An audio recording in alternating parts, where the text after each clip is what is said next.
Class 9th subject civics पाठ 3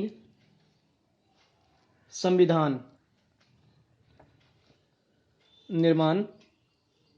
पिछले अध्याय में हमने भारतीय संविधान के बारे में जाना। संविधान क्या होता है, हमें इसकी ज़रूरत क्यों होती है, संविधान का निर्माण कैसे हुआ, इसे बनाने में कौन कौन से लोग लगे, रंग भेद क्या होता है। अब इस वीडियो में हम लोग भारतीय संविधान के निर्माण के बारे में कुछ जानेंगे। दक्षिण अफ्रीका की ही तरह भारत का संविधान भी बहुत कठिन परिस्थितियों के बीच बना। भारत जैसे विशाल और विविधता भरे देश के लिए विविधता भरे मतलब अनेक प्रकार के धर्म, जाति, संप्रदाय के लोग, अनेक प्रकार के जिनकी बोलचाल, खान पान, रहन सहन, वेशभूषा बिल्कुल अलग अलग है, ऐसे देश के लिए संविधान बनाना आसान काम नहीं था। भारत के लोग तब गुलाम की हैसियत से निकलकर नागरिक की हैसियत पाने जा रहे थे। देश ने धर्म के आधार पर हुए बंटवारे की विभीषिका झेली थी। भारत और पाकिस्तान के लोगों के लिए बंटवारा भारी बर्बादी और दहलाने वाला अनुभव था। विभाजन से जुड़ी हिंसा में सीमा के दोनों तरफ कम से कम 10 लाख लोग मारे जा चुके थे।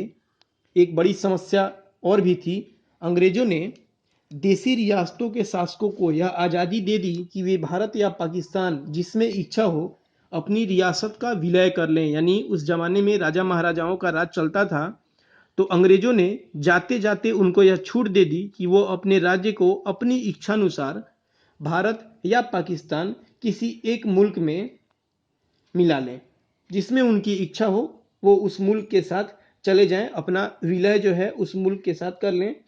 इन रियासतों का विलय मुश्किल और अनिश्चित भरा काम था। जब संविधान लिखा गया तब तय करता है और हमें बताता है कि नागरिकों के क्या अधिकार हैं और देश का भविष्य इतना सुरक्षित और चैन भरा नहीं लगता था जितना आज है। संविधान निर्माताओं को देश के वर्तमान और भविष्य की चिंता थी। संविधान निर्माण का रास्ता।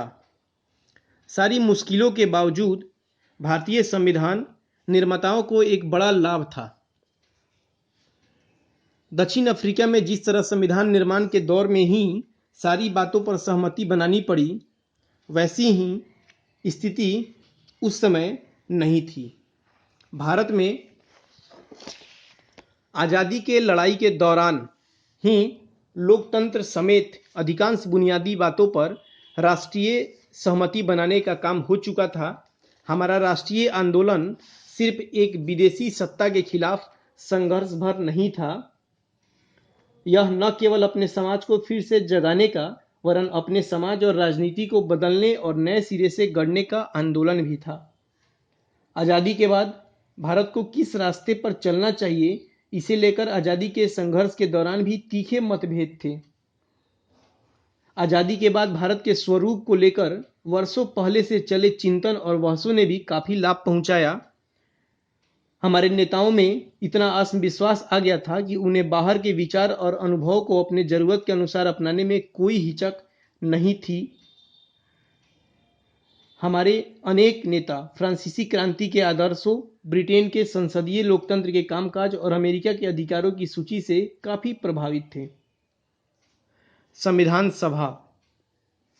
चुने हुए जनप्रतिनिधियों मतलब जनता के चुने हुए प्रतिनिधि, जनता के द्वारा चुने गए नेता जो जनता का प्रतिनिधित्व करते हैं उन्हें जनप्रतिनिधि कहते हैं।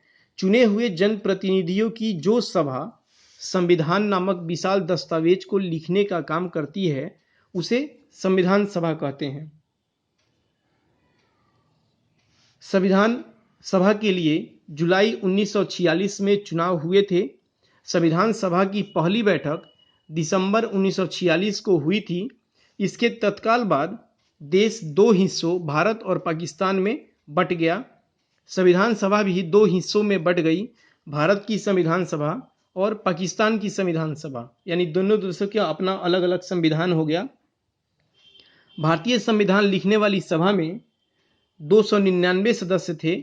इसने 26 नवंबर 1949 को अपना काम पूरा कर दिया। संविधान 26 जनवरी 1950 को लागू हुआ।